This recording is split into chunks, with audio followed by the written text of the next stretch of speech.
Es difícil crear ideas y fácil crear palabras. De ahí el éxito de los filósofos. El grupo Poseidón Fuego presenta al equipo de filósofos que entablarán un diálogo sobre sus aportes a la tecnología en su época. Ellos son Nelcar Camacho en el papel de Galileo Galilei, Lorena Goexchel como Isaac Newton, Carlos Revilla como Descartes y Mónica Pozo como Carlos Marx.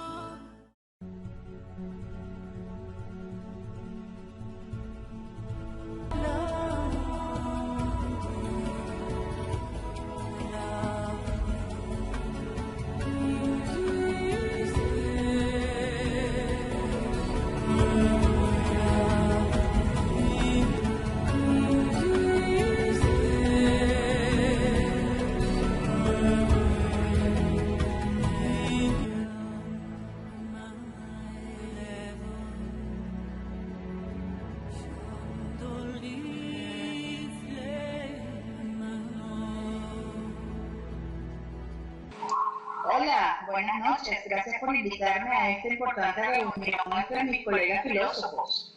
Empezaré por presentarme. Mi nombre es Galileo Galilei. Nací el 15 de febrero de 1564 en Pisa, Italia. Soy astrónomo, filósofo, matemático y físico. Mi interés está relacionado por casi todas las ciencias y artes, música, literatura, pintura e incluso en mis ratos libres suelo escribir poesía. Mi trabajo experimental es considerado complementario a los escritos por mi colega Francis Bacon en el establecimiento del moderno método científico, y mi carrera científica es complementaria a la de John Kepler. Mi trabajo se considera una ruptura de las teorías sentadas en la filosofía aristotélica y el enfrentamiento con la Inquisición romana de la Iglesia Católica. Esto suele presentarse como el mejor ejemplo de conflicto entre lo que es para esta época la religión y la ciencia en la sociedad occidental. No me culpen, colegas, tengo ideas sorprendentes que aún la Iglesia no logra comprender. Soy considerado un agitador por mis pensamientos innovadores y revolucionarios. Nunca me dejé llevar por apariencias. Todo debe ser comprobado científicamente. Por ello me llaman empirista, porque veo la experiencia como fuente básica del saber. El empirismo bajo, ese nombre surge de la edad moderna, como fruto maduro de una tendencia filosófica que se desarrolla sobre todo en el Reino Unido. Suele considerarse en contraposición al llamado racionalismo, más característico de la filosofía continental. Sé que algunos de mis colegas querrán ahondar más en ello. Realicé notables trabajos, fui considerado e incluso un agitador. Realicé muchos aportes científicos en el campo de la física que pusieron en entredicho teorías consideradas verdaderas durante siglos.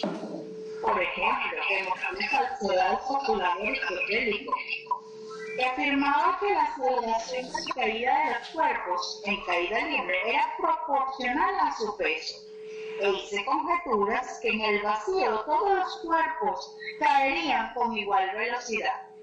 Para ello hice deslizar esferas cuesta abajo por la superficie lisa, de planos inclinados con distintos ángulos de inclinación. Y no fue con el lanzamiento de cuerpos de distintos pesos desde la torre inclinada de Pisa, como se había creído durante mucho tiempo. Saben, mis aportes en el terreno de la astronomía y el estudio del universo no fueron menos importantes. A principios del siglo XVIII perfeccioné el catalejo, ese instrumento loco, óptico, de reciente invención que pensarían que a lo mejor no tendría mucho futuro, pero sabrán. Pude obtener 70 aumentos en el telescopio. Con la ayuda de este aparato exploré el cielo y llegué a conclusiones que revolucionaron profundamente la manera de entender el orden del universo. En contra de la creencia general, demostré que la superficie de la Luna no era cristalina, sino que estaba cubierta de cráteres y montañas, con lo que refutó la idea aristotélica de la absoluta perfección de los astros. De la misma manera, descubrí las manchas solares, con lo que determiné el periodo de rotación del Sol y la dirección de su eje. Descubrí además satélites mayores de Júpiter y demostré que no todos los astros giran alrededor de la Tierra. Esta contestación de las teorías copernicanas, contraria a la cosmología de Ptolomeo, vigente hasta entonces, me valió la condena de las autoridades eclesiásticas, pero estoy seguro que desempeñé un papel fundamental para edificar una moderna visión del universo. Disculpen mi arrogancia, colegas, pero me pueden llamar el fundador de la astronomía moderna, y más en general como el introductor del método experimental en la investigación científica. Además de mis extraordinarios resultados como físico y astrónomo, la importancia mayor de mi trabajo está precisamente en haber creado una mentalidad científica nueva cuyas bases están presentes hasta el siglo XXI, al cual ustedes me han traído de manera muy amable el día de hoy. Bueno, para darle oportunidad a los demás, gracias por su invitación, saludos a mis colegas y será hasta una próxima oportunidad. Nací en 1642 en la aldea de Woodstock, en Inglaterra. Mi padre era un pequeño terrateniente que falleció poco antes de que yo nazca. Entonces mi madre se casó con un sacerdote, con un reverendo, Barnabas Smith, y le heredó una gran fortuna. Eso me permitió estudiar en la Universidad de Cambridge, donde realicé varios estudios en varios campos. Me gustaban siempre las pinturas de los paisajes y los dibujos, y me gustaba mirar la naturaleza. Uno de aquellos días, cuando estaba debajo de un árbol de manzanas como la que tengo en mi mano, comencé a pensar sobre la gravedad y los efectos y las leyes que rigen a la naturaleza. Y de ahí que mis principales tratados son sobre la luz, la gravitación universal y el cálculo. Se me cree uno de los más grandes científicos sobre la física. Fue una obra donde hablaba sobre el movimiento de los planetas alrededor del Sol y la gravedad, que se llama Los Principios. La base de mis teorías es plantear mis hipótesis y luego demostrarlas mediante el razonamiento y la experimentación. Comparto con mi amigo Galileo el empirismo y por eso se me llama el fundador del empirismo inglés. Todo conocimiento para mí, porque se pretenda verdadero, debe derivar de la experiencia y atenerse a él. Todo lo que no es deducido de los fenómenos debe ser considerado hipótesis, y las hipótesis, sean metafísicas o físicas, sean cualidades ocultas o mecánicas, no tienen lugar en la filosofía natural. Es decir, para mí la base es la experimentación y la demostración de los hechos mediante su realidad demostrada matemáticamente incluso. En 1963 abandoné un tiempo la ciencia y me dediqué a cuestiones teológicas, a lo que llamaron la locura de Newton. En 1969 fui nombrado guardián de la Casa de la Moneda y desde 1703 presidente de la Royal Society y miembro de la Academia de Ciencias Francesas. La reina Ana me nombró caballero por mis aportes científicos y tuve grandes enemigos, pero eso no hizo que yo deje de amar a la ciencia. No me casé ni tuve hijos porque realmente a quien amé fue a la ciencia. Eso es todo de mi parte y, como les digo, apoyo a Galileo en cuanto al empirismo y la demostración de los hechos mediante la experimentación.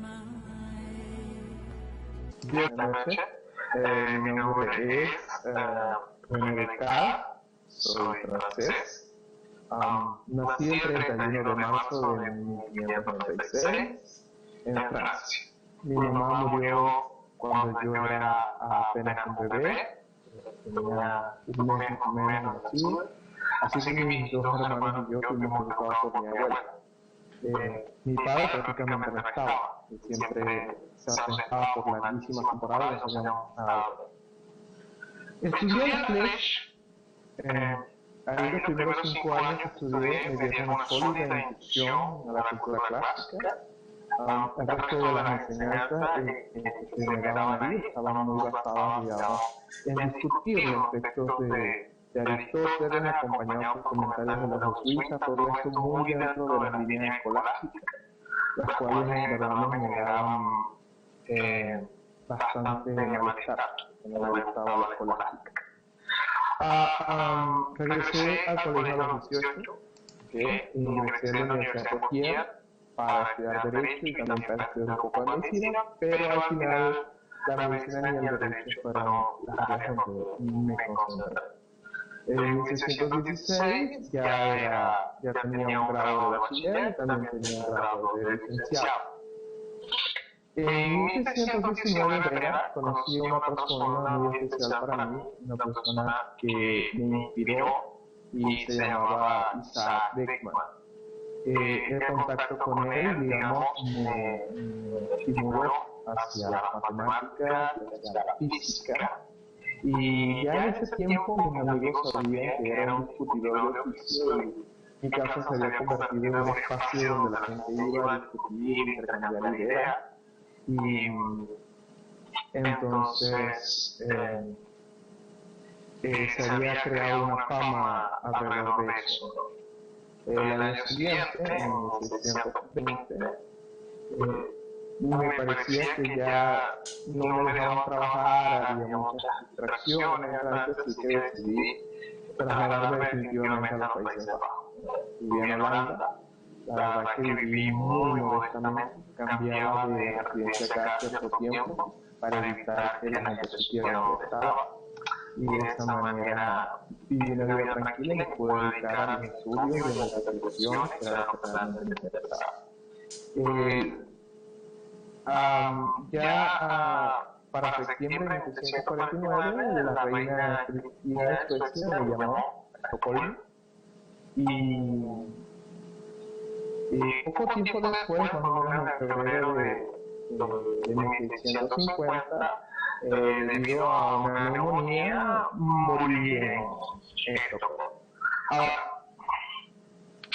sobre el pensamiento y mi muerte al mundo, debo decir que me considero,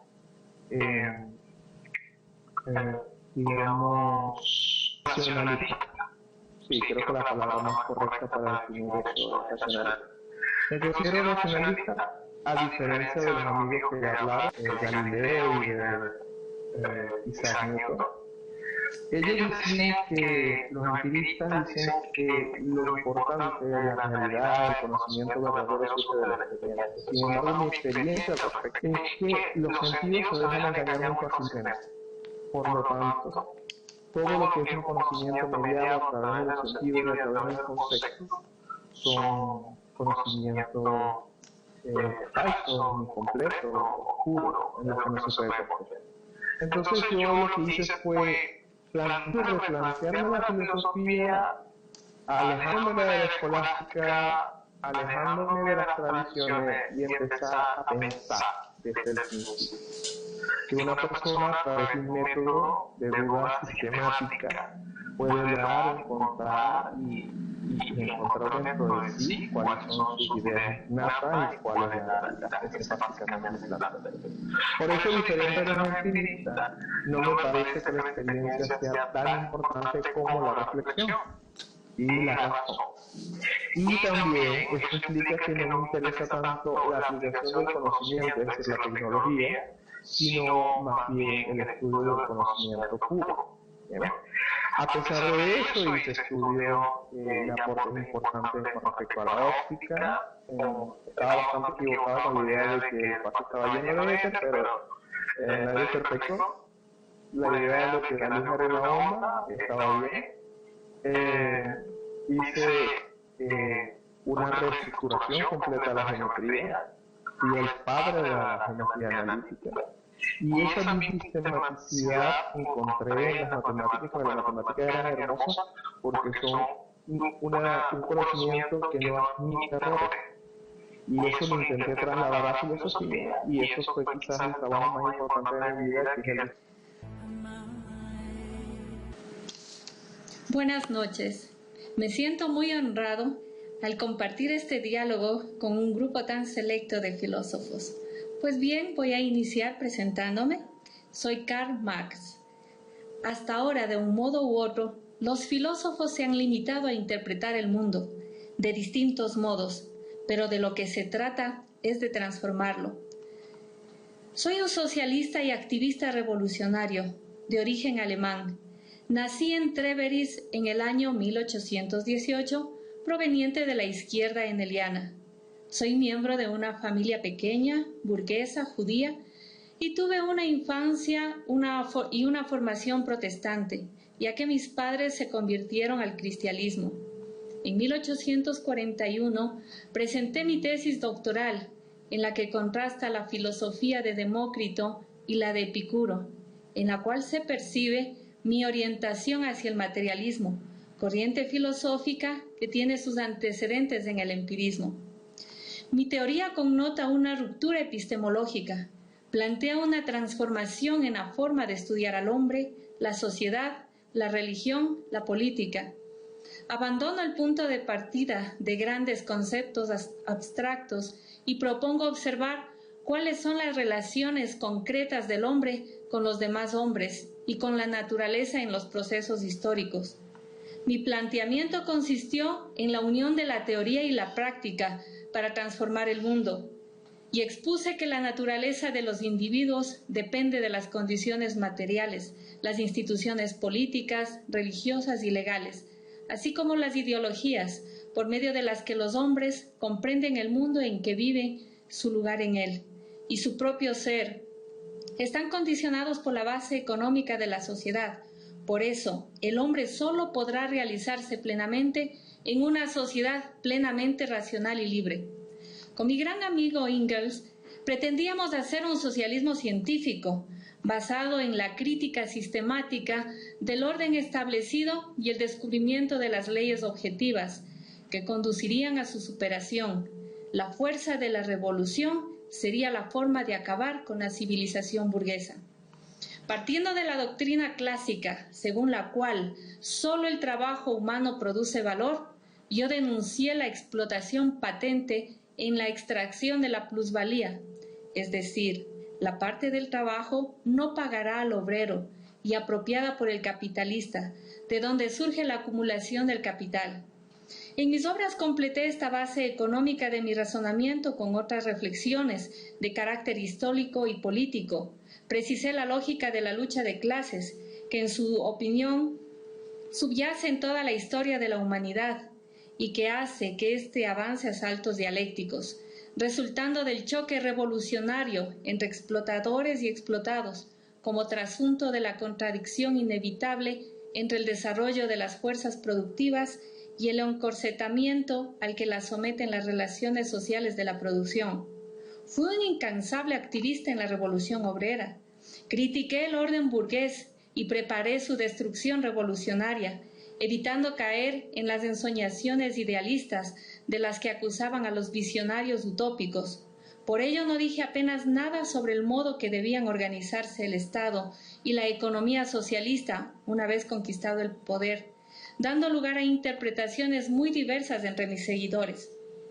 En definitiva, el mundo de la filosofía era un mundo de especulaciones, donde solo se pasaba de un concepto a otro concepto.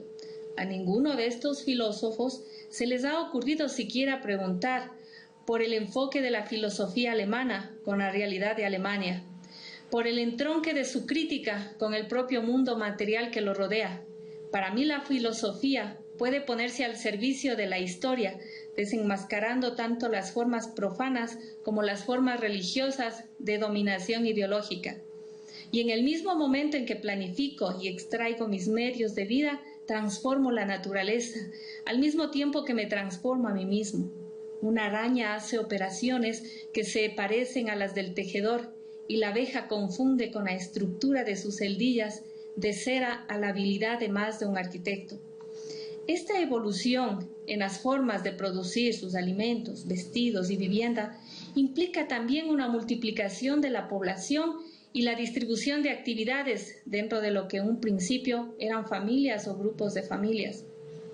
Las diferentes fases de desarrollo de la división del trabajo son otras tantas formas distintas de la propiedad, o dicho en otros términos, cada etapa de la división del trabajo determina también las relaciones de los individuos entre sí, en lo tocante al material, el instrumento y el producto de trabajo. Nadie combate la libertad, a lo sumo combate la libertad de los demás.